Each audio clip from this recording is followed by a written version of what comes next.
Shalom, shalom bien-aimé. Que le Seigneur, l'Éternel, mon Dieu, te bénisse et qu'il te fasse du bien par son Fils Jésus-Christ, qui est en effet notre Seigneur et Sauveur. Bien-aimé, ce matin, je vais te poser juste une question. Alors, quel est ton fruit préféré? De tous les fruits que Dieu a donnés sur la terre, quel est ton fruit préféré? Le fruit que tu aimes le plus? Ok, j'ai entendu ta réponse. J'ai entendu avocat. Un autre a dit une mangue. Un autre a dit la mandarine. Une orange. J'entends papaye. J'entends mandragore. J'entends aussi le raisin. Vous voyez, chacun a son goût, a son choix. Je vais te demander encore, quel est ton arbre préféré? Alors quelqu'un me dit tout de suite, non, moi je ne connais pas le nom des arbres, comment je peux avoir un arbre préféré? En effet, tu pourras dire fromager, manguier, goyavier, ainsi de suite. Je vais laisser un peu tout ce qui est plante. Alors, quel est ton animal préféré? Oui, quel est ton animal préféré? Quelqu'un me demande, animal domestique ou sauvage? Bon, on commence par sauvage d'abord. Un rat. Un agouti. Un lion, un buffle. Un singe, un écureuil, un éléphant, un serpent. Ah frère, non, ça, tu as choisi même. Alors laissons donc le groupe des animaux sauvages et venons chez les animaux domestiques. Tu peux me citer quelques, voilà, quoi, un chat, ok, un chien, caniche, précision, chien caniche, oui. Un pigeon, une tourterelle, c'est bien, d'accord. Quoi encore? Un maguya.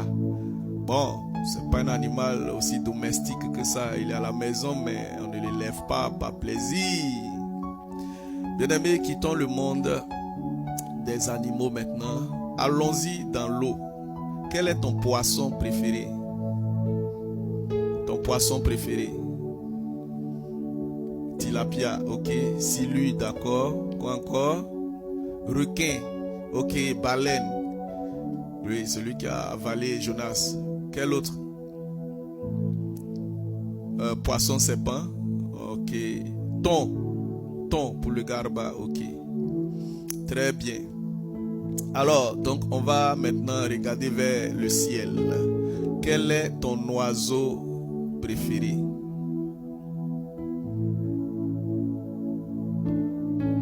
Pigeon, ok, pigeon de brousse, d'accord. L'aigle, si, symbole de puissance et de clairvoyance selon les Écritures. Alors, quoi encore? Chauve-souris, il est mi-animal, mi-oiseau. Alors, on ne finira pas d'en citer, il y en a tellement. Perroquet, autruche et tout. Maintenant, quel est l'homme que tu préfères sur la terre? L'homme que tu préfères. Ah, j'entends une maman dire mon mari. Ah, un autre dit sa grande soeur. Ah, le président de la République, super. Qui d'autre? D'accord, ton petit frère, ton professeur. Mais il y en a plusieurs, non? Lequel? Mathématiques ou bien anglais? Alors, bien aimé, juste ramasser pour te dire que l'homme a des préférences par moment. Quelqu'un chantait et disait, mets tes ciels, ciel tes mers. Il y a la dimension de vie ciel.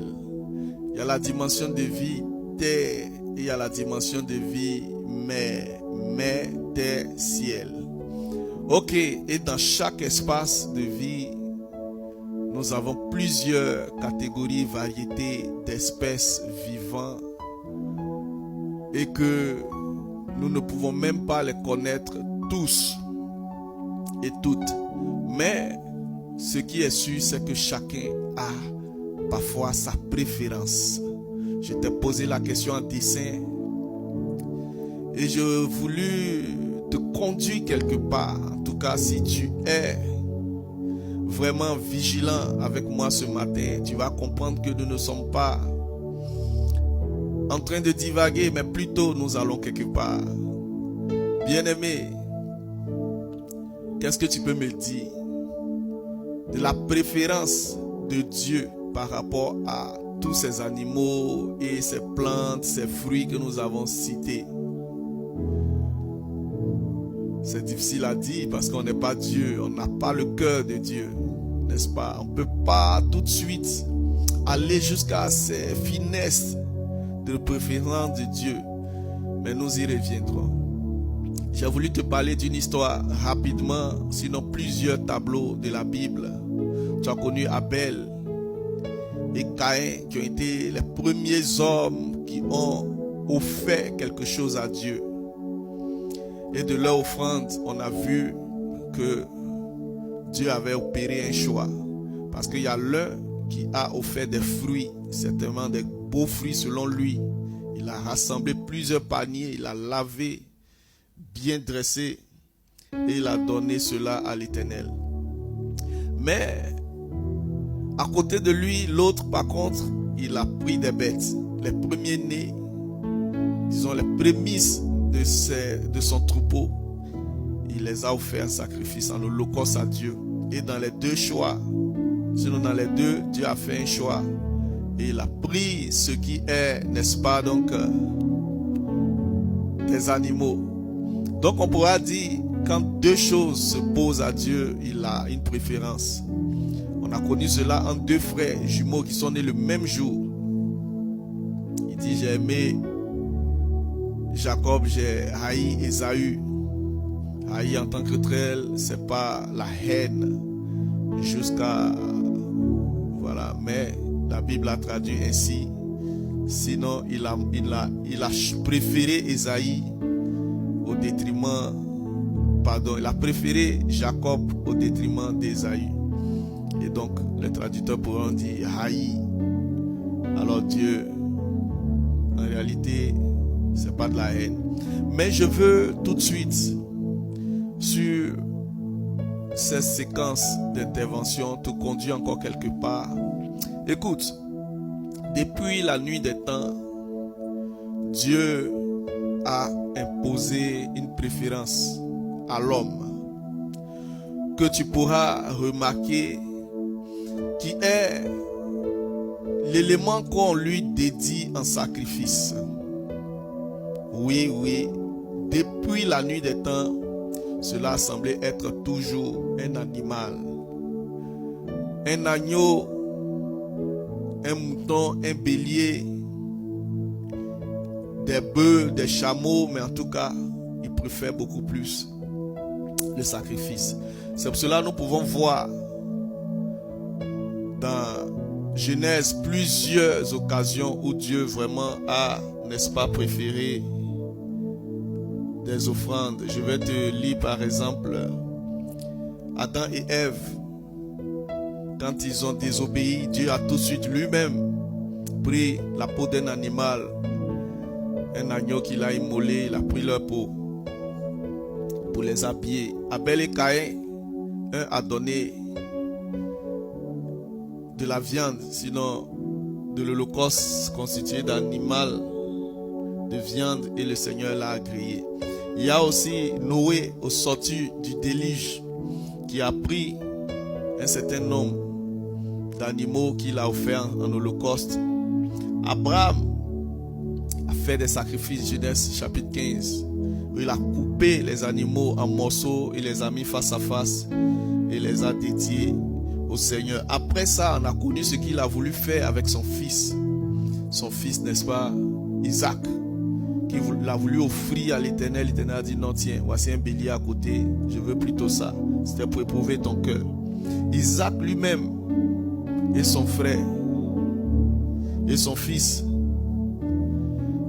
Jacob, bien sûr, et son jumeau Isaü. Il était là question de gibier, de viande. Finalement, un cabri, un brouc a été tué et la soupe a été donnée au père qui a transféré la bénédiction à son fils Jacob. Oui, celui qui prend par le talon et qui dédouble. Alors bien aimé, il n'y a que des séquences comme ça dédiées à Dieu où il fallait donner de la viande, des holocaustes constitués d'animaux. Tu te rappelles bien, en Égypte, quand ça chauffait, il était question aussi de tuer un agneau et de répandre son sang sur les linteaux des portes afin que l'ange de la mort puisse survoler en passant. Et là, nous avons vu ce que ça a donné comme résultat. Bien-aimé, dans Exode, quand Dieu a commencé à prescrire la loi à Moïse, il a prescrit aussi et bien des sacrifices d'animaux, soit pour l'expiation du péché, pour couvrir les péchés, soit pour l'adorer, parce que c'est dans les deux sens. Par exemple, dans Exode 29, versets 10 à 14, il était la question de couvrir les péchés, demander pardon à Dieu. Mais pour adorer Dieu, à partir du nombre 6 à partir du verset 14, tu vas voir que là il s'agit maintenant de faire des actions de grâce à Dieu. Amen. Alors pourquoi toutes ces explications? Parce qu'un jour je me suis assis et j'ai dit, mais attends, dans nos villages, nos parents n'ont pas faim. Mais quelle est cette histoire de chaque fois coller des amandes où il y a des poulets, il y a des moutons, il y a des cabris, il y a des bœufs à demander aux gens? Imagine tout de suite, toi qui m'écoutes, tu te rends dans un village ébrié, puisque nous sommes à Abidjan. Alors là où tu es, va dans le village voisin, ou même simplement le chef de quartier, va et porte-lui un coup, ou bien prends quelque chose qui lui appartient et fuis avec. Quand tu seras saisi, attrapé, bien-aimé, ils vont te demander quelque chose. Dans ton processus de pardon, de repentance, de t'excuser, ils vont finir par te dire non, tu vas payer une amende. Il y aura de la boisson, mais il y aura surtout, si les coutumes n'ont pas changé, n'ont pas été défigurées dans ton secteur, ils vont te demander d'offrir une bête, soit un poulet, soit un mouton et autres. Pourquoi? Je me suis toujours posé la question. Est-ce parce qu'ils ont faim? Ou bien c'est une exigence naturelle? Et j'ai compris que, bien aimé, c'est une exigence qui vient de Dieu, mais que les hommes ont utilisé en héritage pour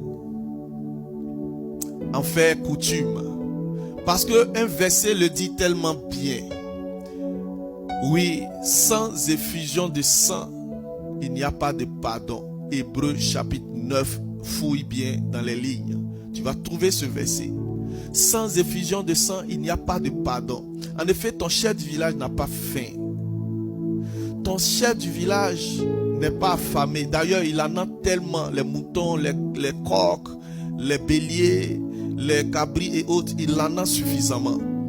Mais s'il t'en demande, c'est simplement parce que c'est ce qu'il faut pour apaiser son cœur. Et puis regarde, s'il te dit un bélier blanc, que tu lui envoies un bélier plus gros, gras, mais noir, il va te dire non, c'est pas la peine. Si tu vas tirer un bélier blanc qui est moins costaud, mais qui est blanc, il va te dire entre les deux, je choisis le blanc. Retourne avec le noir, mais qui est plus costaud. Parce qu'il s'agit là de sacrifice. C'est pas tout qu'on accepte. Maintenant, imagine ton Dieu, celui qui a créé le ciel et la terre, qui a créé toutes ces bonnes choses que nous aimons. Quand nous nous arrêtons dans un restaurant, on nous tend le menu, on regarde, puis on choisit, on dit bon, je veux ça. accompagné de ça, plus ça. On fait un choix. Est-ce que ce Dieu-là qui a créé n'a pas de choix? Maintenant, est-ce que tu connais son choix à ce jour? Nous voyons des religions qui ont des pratiques d'offrir des bêtes, selon eux, en adoration à Dieu. Est-ce que Dieu les agrée encore? Là où, au moment où il avait prescrit cela, l'homme a été vraiment méchant. L'homme a endurci son cœur. Il lui a donné ce que lui-même il voulait. Il regarde dans son enclos, il voit une bête chétive, malade, diarrhéique. Et il dit, bon, d'ailleurs, mais on ne voit pas Dieu. Pourquoi je vais prendre le plus gros là pour aller lui donner?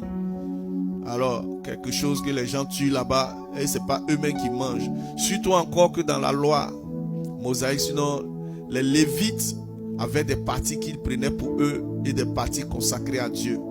Et encore parmi les Lévites, on a vu avec les enfants de papa Élie, le sacrificateur, ces enfants-là piquaient les morceaux de Dieu pour manger. Ils prenaient leur fourchette, ils piquaient les morceaux de Dieu et ils mangeaient ça. Voici qu'on ne peut pas satisfaire Dieu.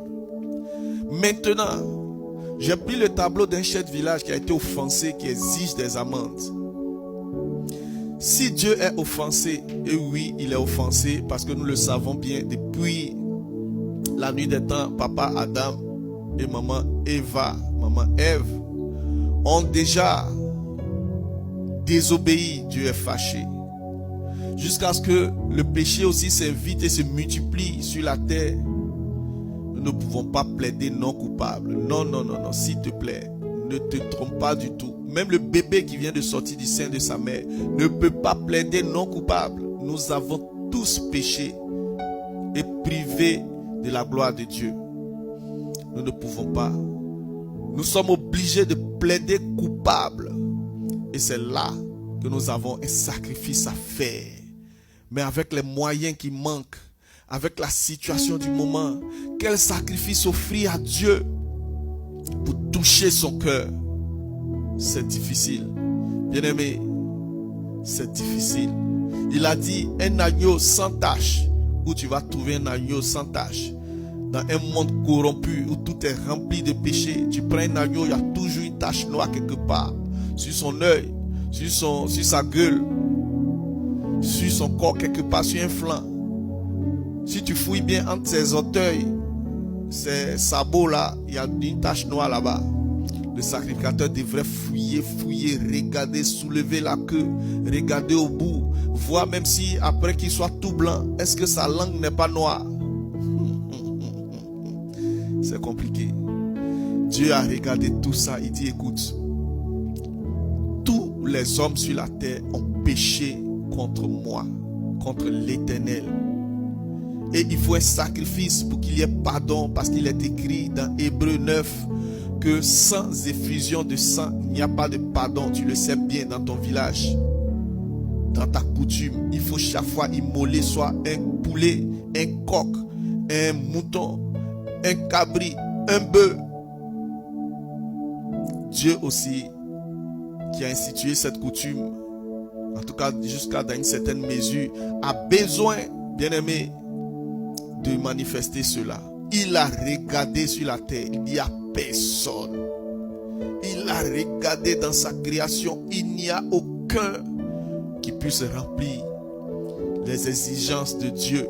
Ce que les hommes lui ont sacrifié jusqu'alors était que juste pour voir quel est notre cœur. Mais on lui a montré par A plus B qu'on ne peut pas compter sur nous. Parce que frère, tu as 2 gros moutons, la fête arrive. Tu vas prendre le plus gros pour aller donner à des sacrificateurs assis quelque part? Non. Il est plutôt mieux de leur donner celui qui est moins gras, moins gros, qui est même malade, et garder le plus gros.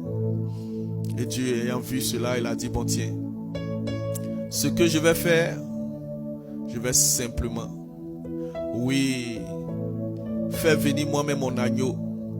Je vais les sacrifier pour les hommes parce que je les aime. Je les ai créés à mon image. Même s'ils sont pour le moment égarés, je vais les racheter avec ça.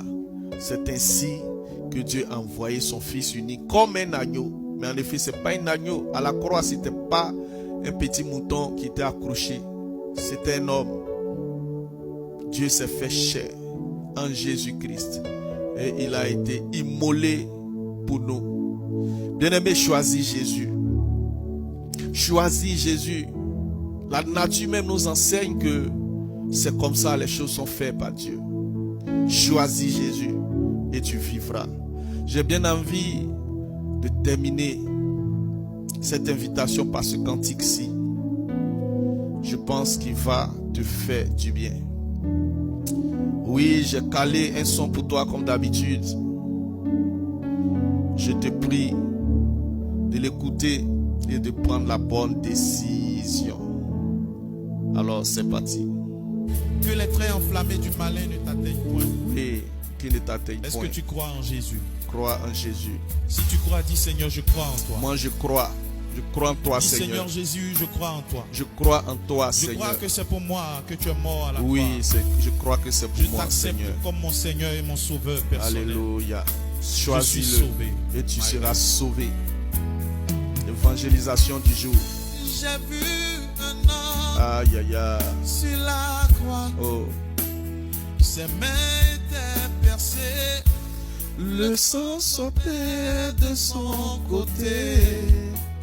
Il m'a dit que je suis sauvé. J'ai vu un homme Ah. sur la croix. Ses mains étaient percées. Oh. Le sang sortait de son côté. Il m'a dit que je suis sauvé. J'ai vu un homme sur la croix. Il avait les mains percées. Le sang sortait de son côté. Il m'a dit que je suis sauvé. Je suis sauvé. Dis-le avec moi, déclare. Ah, dis-le, frère. Je suis sauvé. Je suis sauvé. Je suis sauvé par le sang de l'agneau. C'est son sang qui t'a sauvé. Bien-aimé, toi qui es déjà chrétien, s'il te plaît, partage cette vidéo à quelqu'un qui résiste encore, qui endurcit son cœur face à l'appel du Seigneur. Il va prendre une bonne décision, je t'assure. Je t'assure, fais-le. C'est son sang qui nous a sauvés. Partage. Quelqu'un va écouter ce développement. Il va dire, tiens, c'est vrai. Quelqu'un qui a déjà payé une dot, qui a déjà payé une amende semblable, qui est déjà parti au funérailles d'un parent, qui a vu ces pratiques, va se dire, ah donc, c'est ainsi la chose. Il comprendra mieux le sacrifice de Jésus. C'est ma prière pour toi ce matin. Écoutons un peu encore et nous allons mettre fin à cette séquence pour ce jour. Que Dieu vous bénisse, que Dieu vous bénisse, que Dieu vous bénisse. Au nom de Jésus. Amen. Il m'a dit que je suis sauvé. Oh. Il m'a dit que je suis sauvé. Si pendant que tu es connecté, tu pries pour quelqu'un qui est malade, tu peux prier. Commence à confier cette personne maintenant. Seigneur, bénis mon frère, bénis ma soeur. Je crois que le Seigneur veut guérir accorde-lui les santé, malades. accorde-lui sauver les vies de plusieurs parce personnes. que c'est de toi que cela vient. J'ai vu Jésus aïe, aïe, aïe. sur la croix. C'est lui seul. Il avait les mains digne percées, de rompre les seaux. Et de son côté sortait du sang. Il m'a dit que je suis sauvé. Je suis sauvé. Il m'a dit que je suis sauvé. C'est puissant, frère. C'est puissant, c'est puissant, puissant. Alors, ciao, ciao. À bientôt. Que Dieu te bénisse.